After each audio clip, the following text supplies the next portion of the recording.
अस्सलाम वालेकुम। मेरा नाम वेंकटेश्वरलू, भवानी नगर इंस्पेक्टर हूँ मैं। आप तमाम भवानी नगर पब्लिक को मैं गुजारिश करता हूँ, 13 तारीख को सुबह 9 o'clock को हरमान फंक्शन हॉल भंदना का एसीपी साहब ऑफिस का पीछे हरमान फंक्शन हॉल में पुलिस तरफ से, संतोष नगर डिवीज़न पुलिस तरफ से एक छोटा प्रोग्राम है। ये प्रोग्राम का नाम जॉब कनेक्ट है।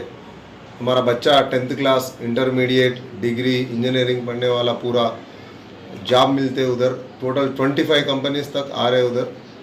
सो आप सुबह 9 o'clock को हरमान फंक्शन हॉल को आके रजिस्ट्रेशन करके आपका कैपेसिटी क्या है उन इंटरव्यू लेते।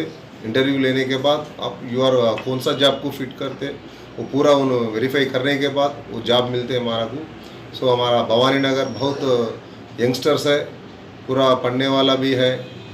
सो पुलिस भवानी नगर तरफ से ये मेरा अपील है, आप सब आना उधर, आपको अच्छा जॉब मिलते।